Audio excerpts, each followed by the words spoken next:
Federal Reserve System is a strange creature. It's easier to say what it is not than what it is. Most people think it's a government agency. It is not. Those who have studied it say, well, wait a minute, this is a private banking corporation. You almost get half credit for that, but it's not really a private corporation either. It's a hybrid. And to make it more complicated, we can say it is a cartel. This is the amazing thing. The Federal Reserve System is a banking cartel. It's no different than a banana cartel or an oil cartel or the sugar cartel. It just happens to be a banking cartel.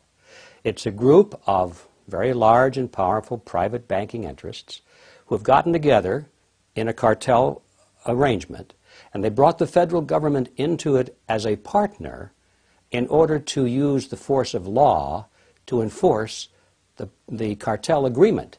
You see, with most cartels, if a member of the cartel wants to break out or violate the agreement, if they fixed prices, for example, and one of the members of the cartel wants to raise the prices contrary to the agreement, there's no way for them to discipline the member of the cartel and force him to stick with the agreement. But if you bring the government into the arrangement and convert the agreement into law, now all members are required by law to keep the agreement, or they go to jail. So this is why cartels always, throughout history, have always tried to form a partnership with the government, whatever government is in the locale where they operate. And so we come to the amazing conclusion that the Federal Reserve System is basically a cartel, a banking cartel, that has gone into partnership with the federal government of the United States so that the federal laws can be used to enforce the cartel agreement. Now that's a real shock. It was to me because, you know, when I started in this process of research, I thought, like most people, that the Federal Reserve was an agency of the government and that it was formed to protect the people, to protect you and to protect me and to stabilize the economy and to make sure that we didn't have much inflation or unemployment or all these bad things. And you know, when the chairman of the Federal Reserve comes before Congress or before the television cameras and he's asked to explain why they raised the interest rates this month or why they lowered them or whatever they did, the chairman always says, well, we did it for you folks. We did it in order to cool down the economy or to stimulate the economy or to create more jobs or whatever. It's always expressed in terms of, we did it for you folks. It wouldn't go too well if they said, well, we really did it because it helped the banks. People would say, what did he say? You know? But you can imagine the head of the banana cartel saying, well, why did you raise the price of bananas this month?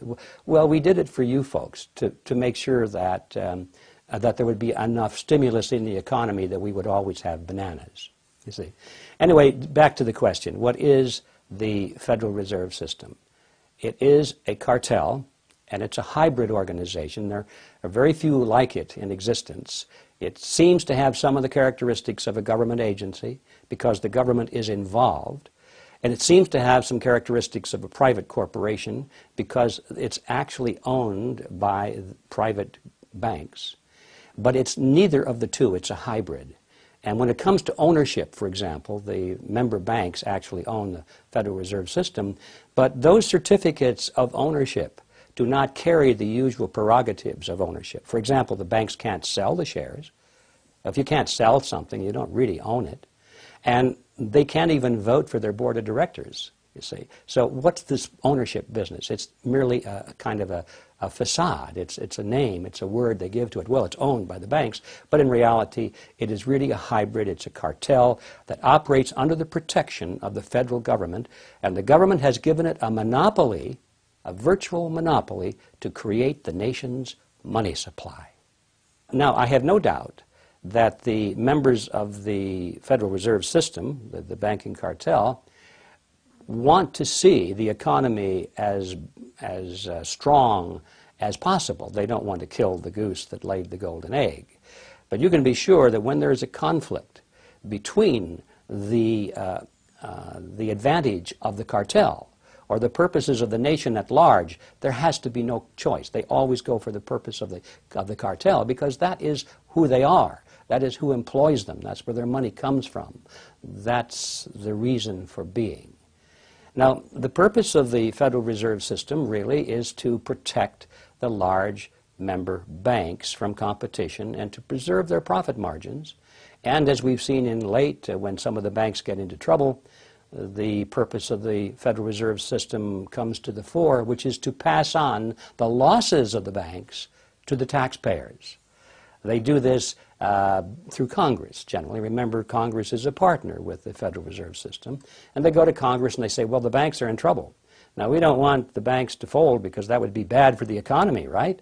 That would be bad for you folks. And so, since it's for you folks that we're doing this, the congressmen kick in the extra money to bail out the banks, to guarantee the loans, to guarantee the interest payments from the countries that are going bankrupt and can't make their interest payments to the bank and so forth, whether it's Mexico or China or Russia or some country in Africa or Asia.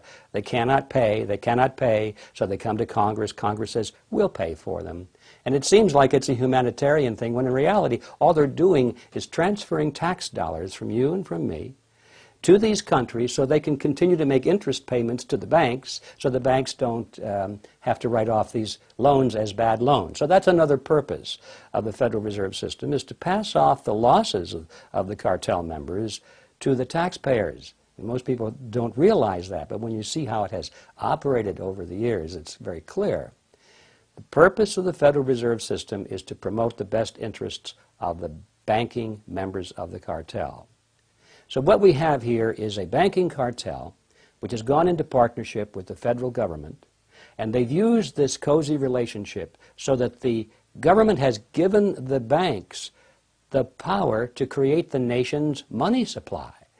The banks now, these private banks, have the monopoly over the nation's money supply.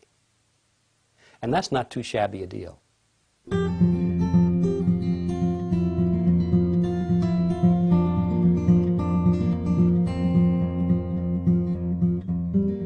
When I first became interested in the topic of the Federal Reserve System, I was aware that the Fed was formed not in Washington, D.C., not in the halls of Congress or some meeting room, but it was formed on a private island off the coast of Georgia called Jekyll Island. That's the reason I called my book The Creature from Jekyll Island, because here it was a strange thing that something as important as the Federal Reserve System was created on a private island off the coast of Georgia. And that aroused my curiosity. I didn't think too much about it until I got into the details of the history, and what I found was absolutely amazing. First of all, this island in those days was privately owned. It was a resort island. It was a club. They called the Jekyll Island Club. And its members were a relatively small group of billionaires from New York, people like J.P. Morgan and William Rockefeller and their business associates and their families. And they went there during the cold winter months because they wanted to get away from the ice and snow from New York.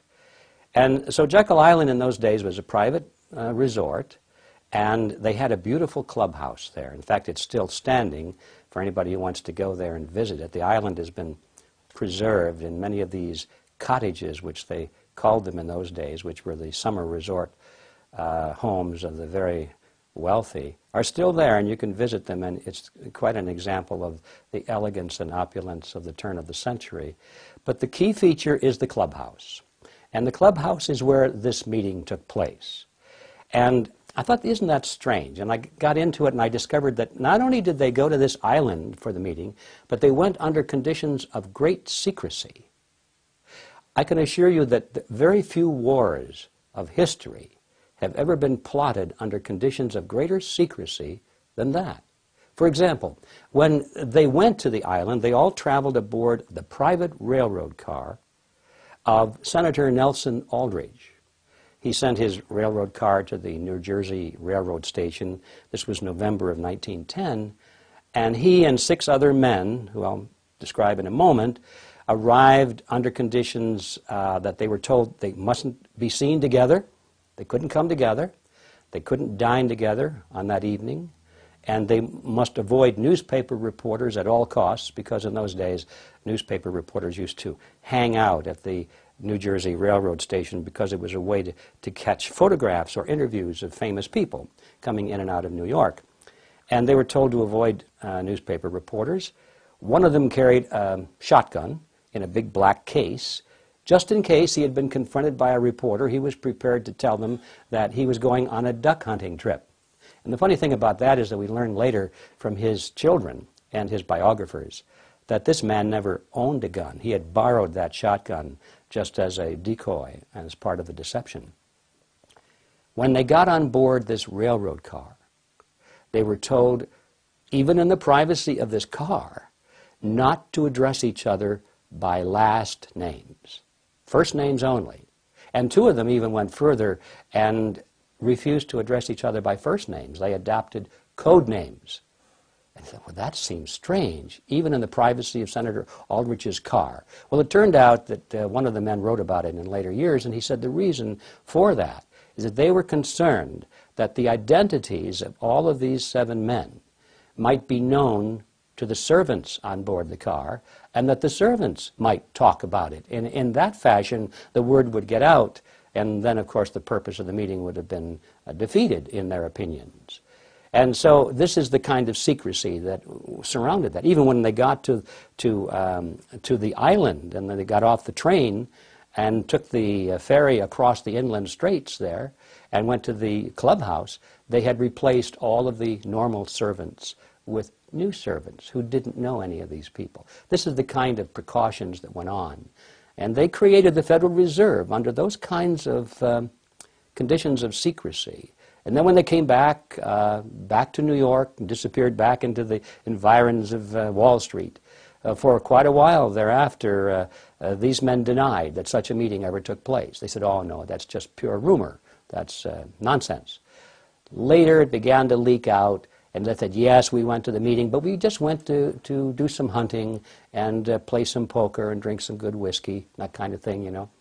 Finally, after the Federal Reserve System was firmly established and became accepted and almost revered in the eyes of Americans as a great American institution, then they finally began to talk about this meeting, who was there, how they went, and why the secrecy. And most of this is now written in their memoirs or in their biographies or in interviews they gave with newspaper reporters and that sort of thing, so that if you go to any well-stocked library today, you can learn in minute detail exactly what happened on Jekyll Island, why they went, who these people were, and especially you will learn why the secrecy. Now, what is the reason for the secrecy? In those days, there was a great deal of concern among the American people about the concentration of financial power in the hands of a few very wealthy and powerful financial interests in Wall Street. They called this the money trust in those days. If you look into the editorials of the time, you'll often find editorials condemning the money trust. And the cry in those days was to break the grip of the money trust. And one of the primary purposes of the Federal Reserve Act, as it was promoted to the American people, was just that, to break the grip of the money trust. They were going to write a law that was going to take the power away from these people and put it in the hands of their trustworthy politicians, you see. Put it in the hands of the people through the electoral process. That was the propaganda behind the Federal Reserve System. So what's the purpose of the secrecy? It's because when you look at the list of these people who went, they were the money trust. They were the representatives of the banks, of J.P. Morgan, the Rockefellers. They represented Kuhn, Loeb and Company. They had connections, business relations with the Warburgs in Germany and the Netherlands and the Rothschilds in England. This was the money trust, not only of the United States, but of the world. These are the people who created the Federal Reserve System, supposedly to break the grip of their own power. You see. So now, had that fact been known, who these people were that were drafting the Federal Reserve System, the trick would have been exposed, and the public never would have adopted the Federal Reserve Act as, in fact, they did.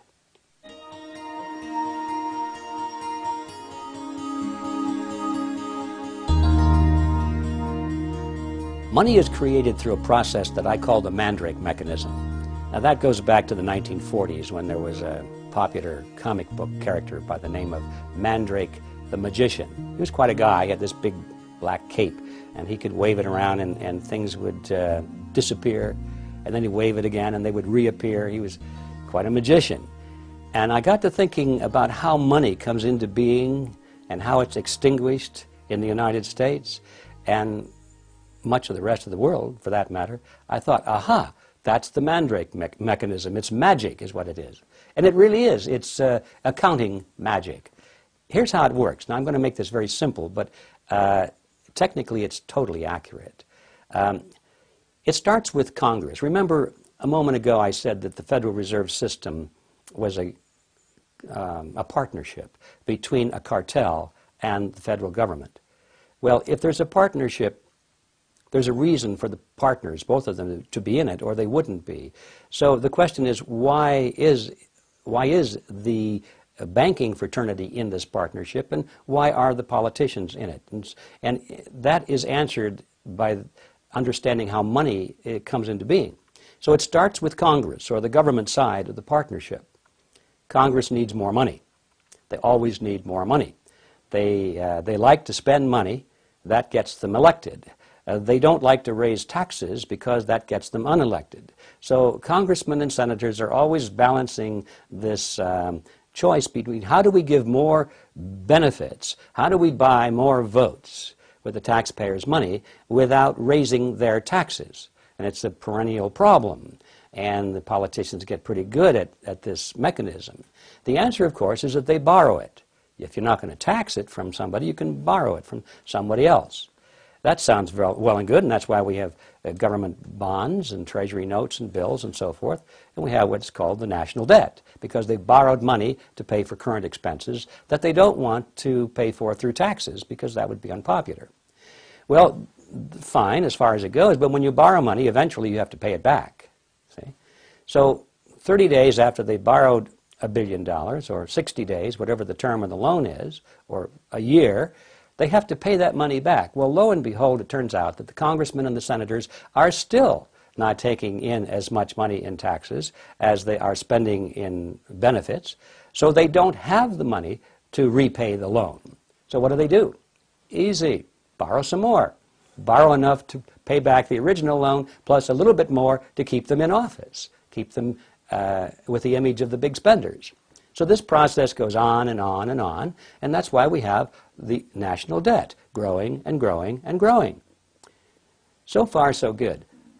If you borrow money from somebody who has the money, you don't really increase the money supply. All you're doing is just taking it from one person and promising to pay back interest on it. But the money supply doesn't increase. The Federal Reserve enters the picture at this stage because, you see, they can never borrow enough from the private sector. There's never enough existing money out there for the politicians to borrow without having to raise the interest rate very, very high to attract it, which is also politically unpopular. So they don't want to do that either. So what do? They go to the Federal Reserve System, and by agreement, remember this is their partner now in this agreement, the Federal Reserve System agrees literally to create the money that they're going to lend to the government. It's not really a lending at all, as you can see, but they use the old traditional words of lending it to the government, when in fact all they're doing is just printing it for the government. They're creating it for the government, and then they call it a loan. Of course, they don't print it all because most of it's checkbook money, but nevertheless, the process is the same as if they had just turned on the printing presses and printed all this money and gave it to the federal government. And then we're going to loan it to the federal government and charge the government an interest on it, and that's a misnomer either. What they should really say is we've created it for the federal government, and now we want a service charge. That's an accurate understanding of what is really going on. But instead, they confuse it by saying that it's a loan and interest. So now, once the Federal Reserve System creates this money out of nothing, literally, it's fresh money into the society, into the economy, and that's how the money supply keeps growing and growing and growing. Now, that's just the beginning, though. Now, most people are alarmed when they hear about the fact that the Fed can create money out of nothing and charge interest on it, so-called interest. But that's just the beginning of the story. Let's follow that money and see where it goes. Remember, there's another partner in this thing. We've only looked at the government partner. What about the banking partner? What's in it for them? So let's follow the money and find out. Let's say, for example, that our postal delivery guy gets a $1,000 check from the federal government. Now, that's money that was created out of nothing by the Federal Reserve System. He doesn't know that. To him, it's perfectly good. It's a check. It's a government check. He can spend it. So he takes it down to his private bank, his commercial bank, and he deposits it into his private checking account. Now the money suddenly is out of the government cycle, of the government side of this, and into the commercial banking side of it. Now this is where the action really heats up. If I were a banker and you were the postal delivery man, and you came into my bank with your $1,000 check and you deposited it into my bank, into your account, I could go to the front of the bank and address everybody in the room there, and I could say, attention everybody, this fine gentleman here has just deposited $1,000 into our venerable bank. And now we have money to loan. And everybody would be happy because they know that many of them are there to borrow money, and they know that the more money there is to loan, that usually means the lower the interest rates are. So they're all happy. So some fellow over here says, well, how much did he deposit? And I said, well, $1,000. And he might say, well, that's not enough. I want to borrow $9,000 because I'm looking at this used car over here, and I need to borrow $9,000, but you've only got $1,000. I would then say, don't worry about it, sir. I can lend you $9,000. And he would say, where did the other 8 come from? And I would have to say, don't worry about it, sir. These things are more complicated than you can imagine, and you don't need to know these things. I can lend you the $9,000, and in fact, I can if I'm a banker. For every dollar, or every $1 billion that's put into the banks through the circle we just talked about, I, as a commercial banker, can create an additional $9 billion and push them out into the economy as loans. Now that $9 billion based on the $1 billion, which itself was created out of nothing, that was the foundation. That was the one that they gave to the government, that billion. Now that $9 billion comes into the commercial banks, and the banks now can create an additional $9 billion on top of the $1 billion. All of it is just fiat money. It's created out of nothing, but the commercial banks get the bigger end of the deal, as you can see. They can create 9 for the private sector called loans, and these are genuine loans, and that is where our money comes from. That is how money is created. Every bit of it is created in this fashion. If we were to take away all of the loans, if all of the loans in the world would be repaid, there wouldn't be one red penny in circulation in the United States of America. It would all disappear back into the computer chips and into the vaults. There would be no money in circulation. Every bit of it is based upon debt, and that debt creates money that literally has nothing behind it at all. Now this is how money is created in the Western world. And it's an amazing story, and only a few people, even within the banking industry, really understand it. I've talked to many people who work in the banks, and they read my book and they say, gee, I didn't know that. All they know is how to keep the numbers balanced in the columns and how to fill out the application for loans, and they all have a job to do. Only a very few people at the top know how money really comes into existence.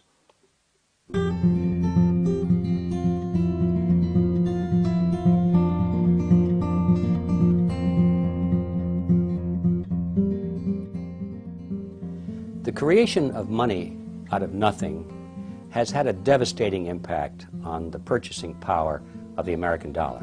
I might add, this process is happening to all currencies in the world that adopt this process, and that's most of them in the Western world. So what I'm saying about the American dollar also applies to most currencies in the world which have the ability to create money out of nothing, which they've given to their central banks.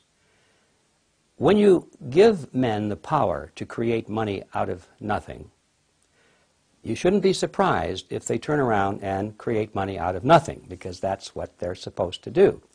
Now, the underlying philosophy is that, well, we'll be very conservative about it. We won't run rampant. We won't abuse this power, would we, for our own personal gain or our political advantage? Heavens no, we would never do that. We are wise and wonderful people, and you can trust us, they say.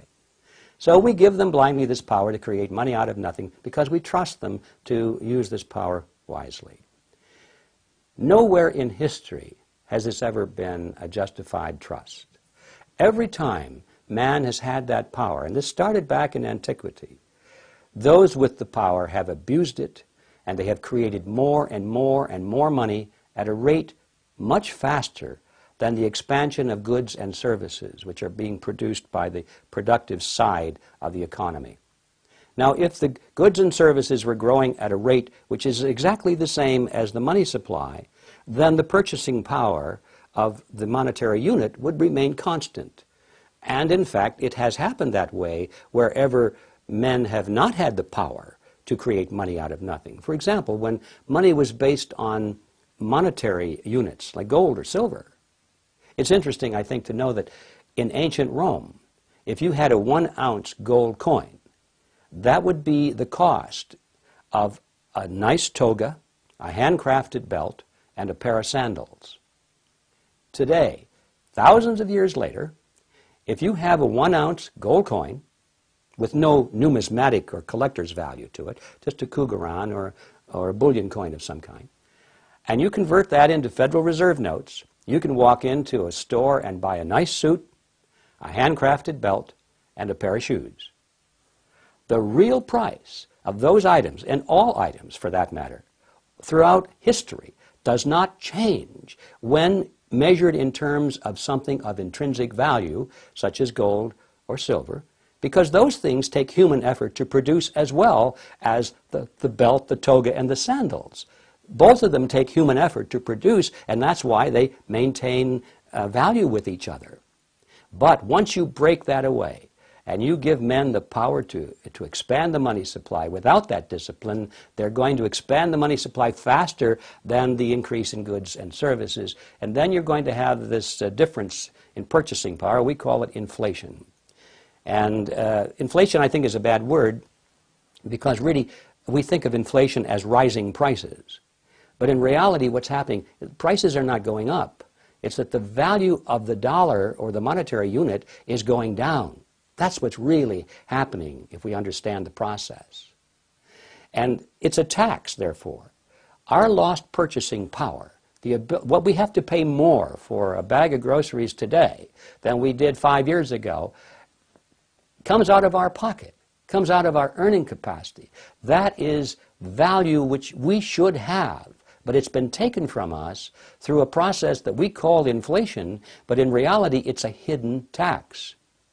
It's a tax that is more vicious than any other tax you can imagine. There are no exemptions, no deductions, and those with the least amount of money pay it to the highest degree. I mean, it's the most unfair, most unjust tax you can imagine. And that is what inflation is. Inflation is the result of being able to create money out of nothing. And that is the power we have given to the Federal Reserve System. Therefore, we can say that the Federal Reserve System is the agency of a hidden tax called inflation.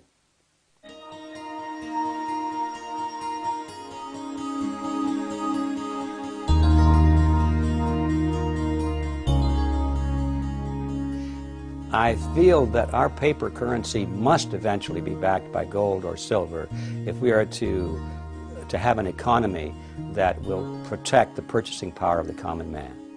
We must have it furthermore to protect our freedoms, because if we lose our economy, if we become totally dependent economically upon the state, then we've lost our freedom. We become vassals of the state.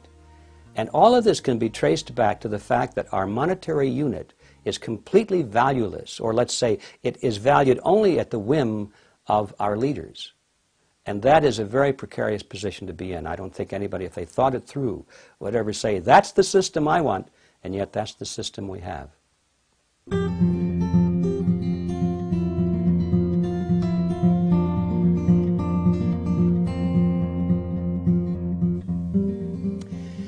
Congress receives its funding from various sources. Obviously, we think of taxes right away, and there's no question that taxes are a major source of funding.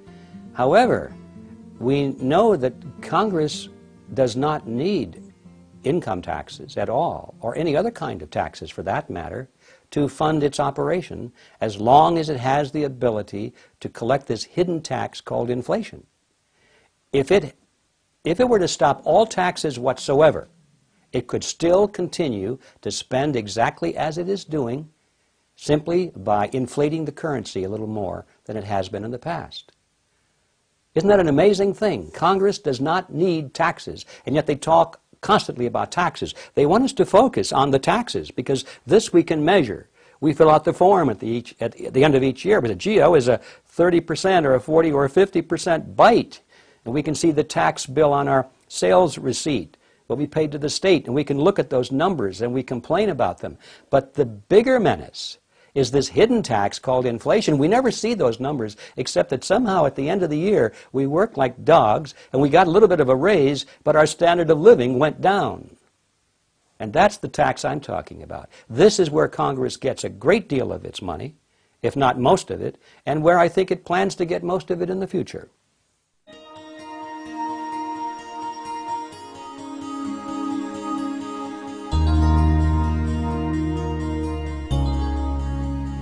The solution to the problem of fiat money is to stop it, to eliminate it.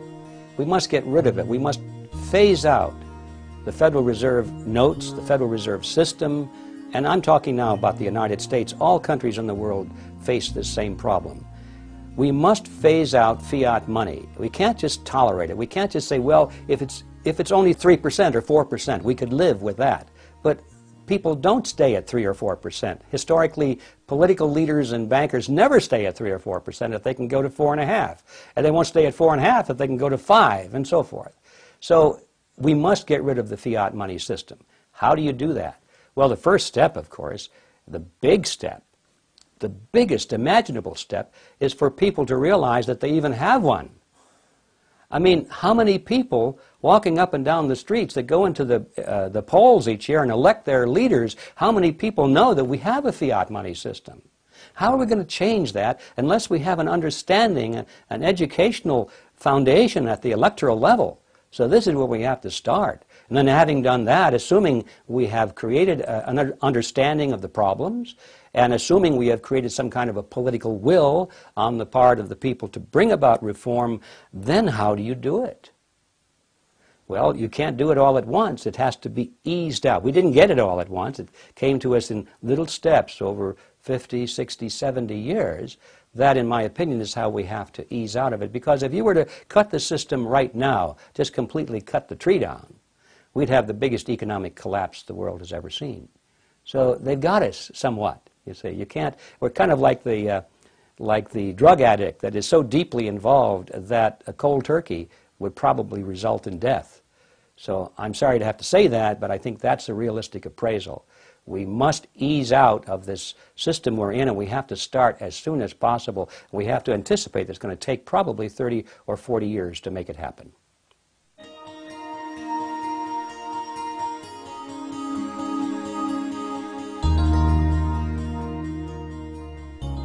The bankers and the politicians get away with this arrangement, if you want to be kind and call it that, mainly because people don't understand what they're doing. We have been told in our textbooks and by our leaders that what is happening in the banking system is really quite marvelous. We're told that it's a wonderful creation of the new age, and that if we didn't have this system, oh yes, there are a few problems here, yes, there are a few inequities, and yes, we got a little inflation, and yeah, we admit all these things, but if we didn't have this, we're told, we'd still be living in caves, eating raw meat, or something like that. So we are given a bill of goods, basically. We are told, don't get too informed on this. Just trust us that we're taking this under advisement and we're doing a good job. And don't rock the boat, whatever you do. You don't want to mess things up, do you? And that line usually goes over pretty well, and people buy it, and they don't understand it, so they don't want to touch it.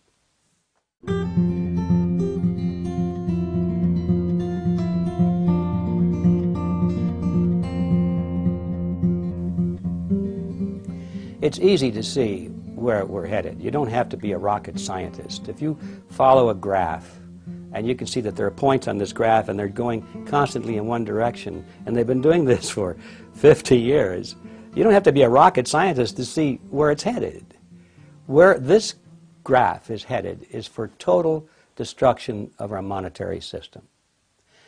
Our money will be totally worthless, and it'll probably be reissued in the form of some international currency, which will be equally worthless. But the value to these people is that once it's on an international basis, there's nowhere else to go.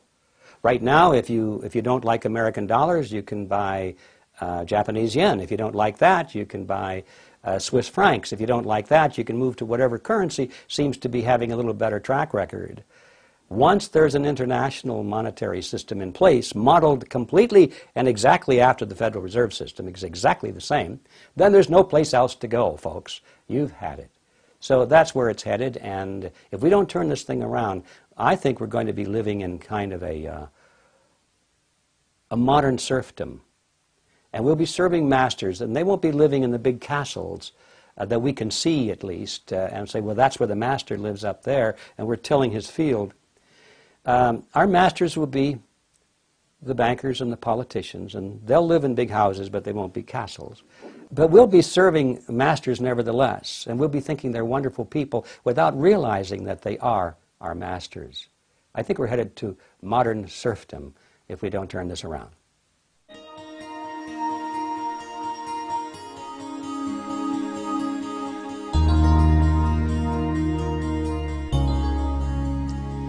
If the United States went back to constitutional money, it would be an amazingly wonderful event, because it wouldn't be just going back to constitutional money. In order for that to happen, that means you'd have to assume a groundswell of awakening on the part of the electorate. And they would understand not only what's happening in the monetary system, but what's happening across the board in our political system. So that reform wouldn't happen just by itself. If it happened just by itself, I think we would have a great resurgence of prosperity and tranquility. But unless we get rid of some of these other problems as well, we could still be involved in foreign wars and all kinds of things, forced medication, and so many things we could talk about. Those wouldn't be touched just because we went back to a constitutional monetary system. If we went back to constitutional money, there are a lot of things left open as to other aspects to the reform. For example, we could still have horrendous taxes, and we'd be paying it in real money instead of fiat money, but taxes could still be so high because we're still demanding of our politicians that we have all these benefits, all these freebie things, and all these welfare programs, and exchange of wealth and movement of wealth from one class to another.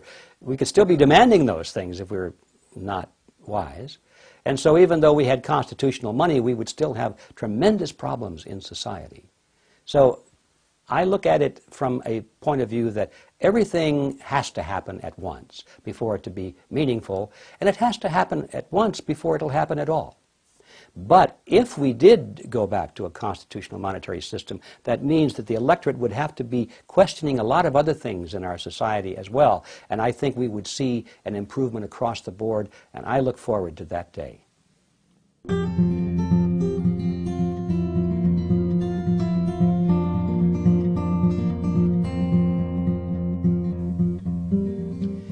Concerned citizens can do a lot to help. First of all, they need to find out the details of this story.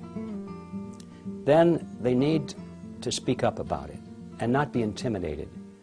Not worry too much about someone saying, oh, you're just a worrywart, or you're just a conspiracy theorist or something, because a lot of people would like to classify this as a conspiracy, you know. So they have to have a little backbone and say, well, you can call it what you will, but these are the facts and we need reform. Then they need to join forces with other people so that they can have the power to do this. I have created an organization just for that purpose. It's called Freedom Force International. It's based on the assumption that any one person or a small group of people can't do anything, even if we have great knowledge. You have to join forces with other people. And then, having joined forces, you have to have a plan of action. You have to know what to do. It's not enough just to complain about it, or to read another book about it, or to hold a seminar on it, or hold up a placard and demonstrate. Our people are always on the outside of the halls of power, looking in. We're petitioning our leaders, saying, oh, won't you please be good guys? Won't you please follow the Constitution? Won't you please not do this? Won't you please listen to us? And they aren't interested because they have the power and we don't. And nothing is going to change unless concerned citizens join together with a plan of action to reach out and recapture control of those power centers of society. And by that I'm talking about the political units, talking about all groups and organizations through which people work and think and form public policy. It's political groups, church organizations, labor unions, civic clubs, everything. We have to be active in all organizations and supply the kind of leadership and direction to replace the leadership and direction that they now have, which is pushing us in the other direction. Unless we have the vision of reaching for this kind of power, then we'll always be on the outside, petitioning and complaining and saying, my goodness, isn't it terrible the way the world is going? So what does a concerned citizen do? He joins forces with others, he has a plan of action, and he comes to power.